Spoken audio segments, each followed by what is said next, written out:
आप सुन रहे हैं प्रतिलिपि एफएम पर इश्क पर जोर नहीं, जिसे लिखा है दिव्या सिंह ने और आवाज दी है मैंने यानी निधि ने। हमें इश्क कभी सोच समझकर, शक्ल या उस इंसान का बैकग्राउंड देखकर नहीं होता और ना ही उस इंसान से पूछकर होता है। इश्क तो बस हो जाता है। ये तो एक खूबसूरत एहसास की तरह है जिसे हमारा दिल हमसे बिना इजाजत लिए अपने अंदर सींचने लगता है और ये एक पौधे की तरह दिन प्रतिदिन बढ़ने लगता है और इस पर चाहते हुए भी हमारा कोई जोर नहीं चलता। लेकिन ये जरूरी भी तो नहीं कि हम जिसे चाहें बदले में वो भी हमें चाहे, या कह लो सबका प्यार मुकम्मल ही हो। लेकिन ये सब बातें भी हमारा दिल कहाँ ही समझता है। यहाँ तो बस कर गुजरता है जिस पर चाहते हुए भी हमारा कोई जोर नहीं चलता।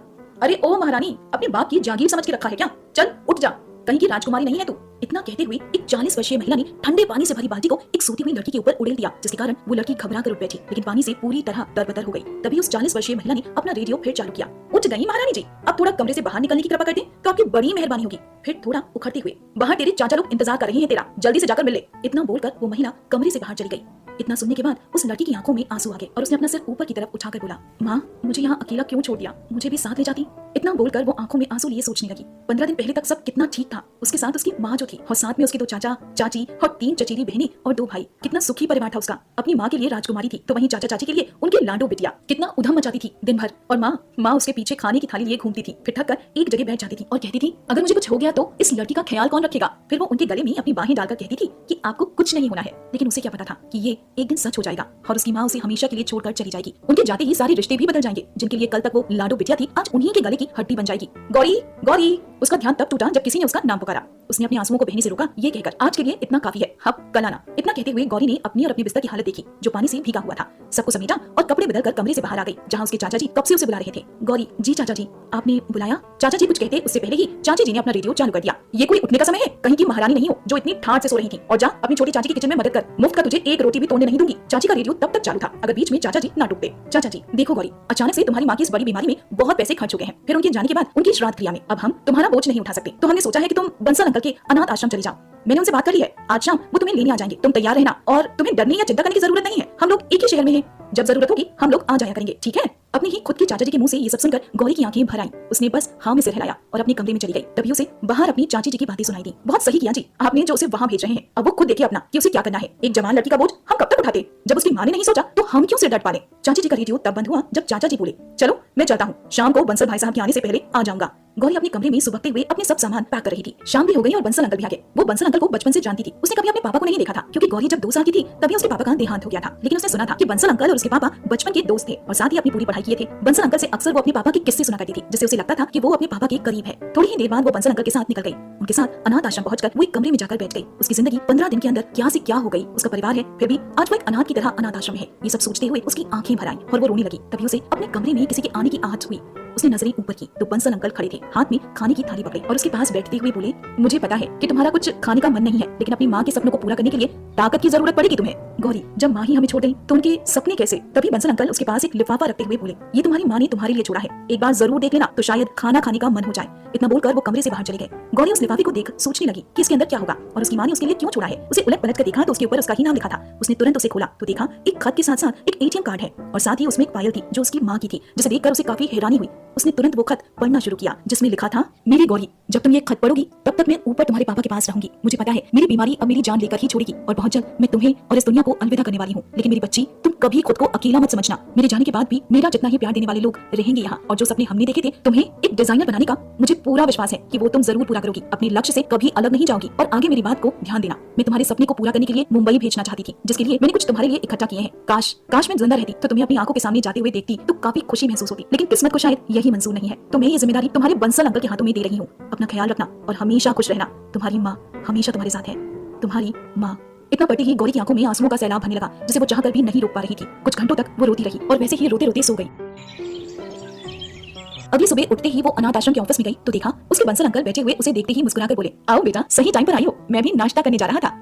इतना सुन गौरी भी उनके पास बैठ गई। फिर बोली, अंकल मुंबई कब जाना है? ये सुन बंसल अंकल मुस्कुराए बिना नहीं रह पाए। फिर उन्होंने बोला, बेटा यहाँ तुम पहले ही ग्रेजुएशन के लास्ट ईयर में हो तो मैं मुंबई के ही किसी कॉलेज से एक्सचेंज करवा देता हूँ। जब ये सारा प्रोसीजर हो जाएगा तब तुम चली जाना। गौरी, लेकिन अंकल मैं मुंबई कभी गई नहीं हूँ और ना ही वहाँ किसी को जानती हूँ, फिर मैं कहाँ और कैसे रहूंगी? बंसल अंकल मुस्कुराते हुए बोले, कॉलेज समय में तुम्हारे पापा और मैं 4 दोस्त थे। हम, एक तुम्हारे पापा और दूसरा मैं, और 2 लोग मुंबई में हैं, रमाशंकर प्रताप सिंह और उनकी पत्नी सुधा सिंह। ये हम चारों का ग्रुप हुआ करता था अपने जमाने में। खैर मेरी दोनों लोगों से बात हो गई है, तुम उनके यहाँ रहकर अपनी आगे की पढ़ाई पूरी करोगी, उसके बाद तुम्हें जो ठीक लगे तुम्हारी मर्जी। गौरी गौरी कुछ सोचते हुए बोली, लेकिन अंकल मैंने कभी उनके बारे में नहीं सुना है माँ से, और उनके साथ रहना मेरा ठीक होगा? बंसल अंकल हंसते हुए बोले, उन्हें पहले से ही पता है कि तुम जा रही हो उनके साथ रहने। वो लोग तो कब से इंतजार कर रहे हैं तुम्हारा। चलो अब मैं भी चलता हूँ तुम्हारा वहाँ जाने का इंतजाम करने, तब तक तुम आराम करो। बंसल अंकल तो चले गए, लेकिन अपने पीछे गौरी के मन में कई सवाल छोड़ गए। गौरी सोचने लगी कि कहीं वहां जाने के बाद मैं उन पर भी तो बोझ ना बन जाऊं, जैसे मैं अपने ही घर में अपने चाचा चाची के लिए बन गई थी। पता नहीं कैसे लोग होंगे, उनकी फैमिली में कौन कौन है, मैं वहां रह पाऊंगी भी या नहीं। सवाल तो बहुत है, लेकिन जवाब किसी का नहीं। गौरी अपनी सोच में कोई इधर उधर टहल रही थी। उसे एक ही बात की चिंता सता रही थी कि वो मुंबई जाकर सही कर रही है या नहीं। इसी उधेड़बुन में सुबह से शाम और शाम से रात भी हो गई। वो आश्रम के बच्चों के साथ बैठकर रात का खाना खा रही थी और वहाँ सबको देखकर सोचने लगी कि ये सब भी उसी की तरह किस्मत के मारे हैं। सबको देखते हुए उसकी आंखें नम हो गई। तभी बंसल अंकल आकर उसके पास बैठ गए और प्यार से उसके सर पर हाथ रख के बोले, बेटा सबकी जिंदगी में उतार चढ़ाव तो लगा रहता है। हाँ, कुछ लोग के दुख ज्यादा होते हैं तो कुछ के कम, लेकिन हम उस बात को लेकर एक जगह रुक तो नहीं सकते ना। आगे बढ़ना ही जिंदगी का नाम है। ये सुनकर गौरी को थोड़ा अच्छा लगा। उसे अपनी माँ की बातें याद आ गई जो खत में लिखी थी कि मेरे पास भी लोग हैं जो मुझसे प्यार करते हैं। ये सोचते हुए उसकी आंखें एक बार के लिए फिर से नम हो गई और बंसल अंकल के गले से लग गई। तभी बंसल अंकल बोल पड़े, अरे बस बस, अपनी कल की विदाई के लिए भी थोड़ा बचा लो। ये सुनकर गौरी थोड़ी कंफ्यूज हो गई और वो बंसल अंकल को नासमझ के भाव से देखने लगी। तब अंकल फिर से बोले, तुम्हारी मुंबई जाने का टिकट कंफर्म हो गया है, कल शाम की ट्रेन है तुम्हारी। लेकिन मेरे कॉलेज का क्या हुआ? गौरी ने पूछा। बंसल अंकल ने हंसते हुए बोला, बेटा तुम इसकी बिल्कुल टेंशन मत लो। बताया था ना रमाशंकर प्रताप सिंह के बारे में, उन्होंने तुम्हारा एडमिशन का बंदोबस्त कर दिया है। मुंबई पहुंचते ही अगले दिन तुम कॉलेज ज्वाइन कर लोगी। गौरी कुछ सोचते हुए बोली, अंकल रमाशंकर अंकल की फैमिली में कौन कौन है? क्या उन लोगों को मेरा उनके साथ रहना पसंद होगा? इस बार बंसल अंकल उसकी चिंता समझ रहे थे कि वो क्यों ऐसा बोल रही है। इस बार तो उनकी भी आंखें थोड़ी नम हो गई। फिर खुद को संभालते हुए बोले, गौरी बेटा एक बात हमेशा याद रखना, हर रिश्ते एक जैसे नहीं होते। सबका अपना अपना तरीका होता है रहने का, जीने का। तुम हर फैमिली को अपने चाचा चाची जैसा कभी मत समझना, सबको उनके हिसाब से उनके बीच रहकर समझना। गौरी, जी अंकल मैं समझ गई। बंसल अंकल फिर बोले, रमाशंकर के घर में उसकी पत्नी सुधा के साथ साथ उसके माँ बाबूजी हैं। उसकी एक लड़की अनन्या और एक लड़का रुद्र है। और हाँ, अनन्या के ही कॉलेज और उसी की क्लास में तुम्हारा एडमिशन हुआ है। ऐसे तुम्हें भी कंपनी मिल जाएगी और खुद को अकेला भी नहीं समझोगी। और रुद्र भी उसी कॉलेज से बिजनेस में मास्टर्स MBA कर रहा है और वो तुमसे 2 साल बड़ा है। लेकिन अनन्या तुम्हारी हम उम्र है और बाकी बातें वहां जाकर खुद देख लेना कि क्या है और कैसा है। अब चलो सो जाओ जल्दी से, कल पैकिंग कर लेना, शाम को ट्रेन है। लेकिन गौरी के माथे पर अभी भी चिंता की लकीरें साफ दिखाई दे रही थी। वो अब भी डर रही थी कि कैसे होंगे वहां के लोग, वहां वो रह पाएगी या नहीं। इसी उधेड़बुन में उसे ना जाने कब नींद आ गई और वो सो गई। अगली सुबह जब उसकी नींद खुली तो वो बेड पर पड़े पड़े ही सोचने लगी कि उस शहर में आज उसका आखिरी दिन है। कल की सुबह का सूरज वो किसी और शहर में देखेगी। अब उसकी जिंदगी एक नया मोड़ लेने वाली है। न जाने ऊपर वाले ने क्या लिखा है उसकी किस्मत में। वो बहुत अलसाई मन से बेड से उठी और नहा धोकर बाहर आ गई तो देखा बंसल अंकल उसी का नाश्ते पर इंतजार कर रहे थे। उसे बैठने का इशारा करते हुए बोले, रमाशंकर भाई साहब से बात हो गई है, कल सुबह तुम जैसे ही मुंबई पहुंचोगी वो लोग तुम्हें स्टेशन लेने आ जाएंगे। तुम्हें यहाँ से कुछ खरीदना है तो चलो मेरे साथ मार्केट में, मैं दिला देता हूँ और जरूरत की चीजें तुम वहीं से लेना और वहाँ तुम उन्हें अपना समझकर रहना। अपनों की तरह प्यार दोगी तो वो लोग भी तुम्हें अपना समझेंगे। और भी बहुत सारी बातें बंसल अंकल गौरी को समझाते जा रहे थे और गौरी बस हाँ में अपना सिर हिलाए जा रही थी। आखिर शाम भी हो गई और गौरी के जाने का वक्त भी। स्टेशन पर बैठी गौरी ट्रेन का इंतजार कर रही थी और बंसल अंकल उसे ट्रेन में खाने के लिए कुछ सामान खरीद कर दे रहे थे और बीच बीच में थोड़ा समझा भी रहे थे। थोड़ी ही देर बाद ट्रेन भी अपने निर्धारित समय पर आ गई। बंसल अंकल उसे ट्रेन में बैठाकर उसे अपना ख्याल रखने के लिए बोल ट्रेन से उतर गए और ट्रेन कई छोटी बड़ी कस्बों को पार करते हुए मुंबई की तरफ बढ़ चली। मुंबई में रमाशंकर जी, सुधा जी, अभी अभी बंसल का फोन आया था कि गौरी को ट्रेन में बैठा दिया है, कल सुबह तक उसकी ट्रेन आ जाएगी। सुधा जी, ठीक है, हम दोनों कल स्टेशन चलेंगे गौरी को लेने। माँ, ये गौरी कौन है? वो हमारे साथ रहेगी? ये पूछते हुए अनन्या अपने कमरे से बाहर निकली। अनन्या 5 फुट 4 इंच हाइट, गोरा रंग, घुंघराले बाल, फिगर किसी मॉडल से कम नहीं और साथ ही सपने भी मॉडलिंग का ही है और घर वालों की लाडली। तभी दादाजी उसे अपने पास बैठाते हुए गौरी की जिंदगी में अब तक क्या हुआ सब बताने लगते हैं, जिसे सुन अनन्या के साथ साथ पूरे घर का माहौल नम हो जाता है। दादाजी, बहुत कम उम्र में उस लड़की ने सारी दुख देख लिए। राम जी भी ना जाने किसके साथ कौन कौन दिन दिखा दे, वही जाने किसकी किस्मत में क्या लिखकर भेजे हैं। घर का दुखी माहौल देख अनन्या खुद को ठीक करते हुए बोली, अरे दादी आप क्यों दुखी हो रही हो, आने दो गौरी को, हम लोग हैं ना उसके साथ, उसे कभी भी अपनी फैमिली की याद नहीं आने देंगे हम लोग। इतना सुनते ही सुधा जी अनन्या को गले लगाकर कहती हैं, मुझे अपने बच्चों पर पूरा भरोसा है। फिर घर का माहौल ठीक करने के लिए सब मजाक मस्ती शुरू कर देते हैं और साथ ही सुबह का इंतजार करते हैं और गौरी के आने का। सुबह का समय। माँ मेरी एनर्जी ड्रिंक कहाँ है? माँ। रुद्र जिम में पसीना बहाते हुए चिल्लाए जा रहा था। रुद्र प्रताप सिंह, हाइट 6 फीट, रंग गोरा, आंखें silvery grey, muscular body, college का टॉपर, हैंडसम हंक जिसके पीछे कॉलेज की पूरी लड़कियां पागल, सपना पापा के डायमंड के बिजनेस को आगे बढ़ाना और साथ ही गुस्से और एरोगेंसी की दुकान, गर्लफ्रेंड रमेशा। लेकिन उसका एनर्जी ड्रिंक अभी तक उसे नहीं मिला तो वो झल्लाते हुए नीचे उतर कर आया और फिर सुधा जी को आवाज लगाने लगा। उसका इस तरह चिल्लाना सुन सरला, उसके घर काम करने वाली, बोली, रुद्र साहब बड़ी मेम साहब के साथ स्टेशन गई है किसी को लेने। इतना सुन रुद्र चौंकते हुए बोला, स्टेशन? कौन आ रहा है? तभी डोरबेल की आवाज सुनाई दी। सरला जाकर गेट खोलती है और रमाशंकर जी, सुधा जी अंदर आते हैं। डोरबेल की आवाज सुनकर दादाजी दादी जी भी बाहर हॉल में आ जाते हैं और साथ ही अपने कमरे से दौड़ती हुई अनन्या भी। सबके एक्साइटमेंट को देखकर रुद्र बोलता है, माँ आप किसी स्टेशन लेने गई थी? ये सुन सुधा जी मुस्कुराते हुए गौरी को इशारे से बुलाती है। जब गौरी सामने आती है तो रुद्र देखता है एक लड़की जो बेढंग के पुराने कपड़े पहने आंखें नीचे किए हुए खड़ी है, जिसे देख रुद्र बोल पड़ा, माँ जब सरला काम करने के लिए है ही फिर किसी लड़की की क्या जरूरत है काम पर रखने के लिए, और इसे आप दोनों स्टेशन लेने गए थे क्यों?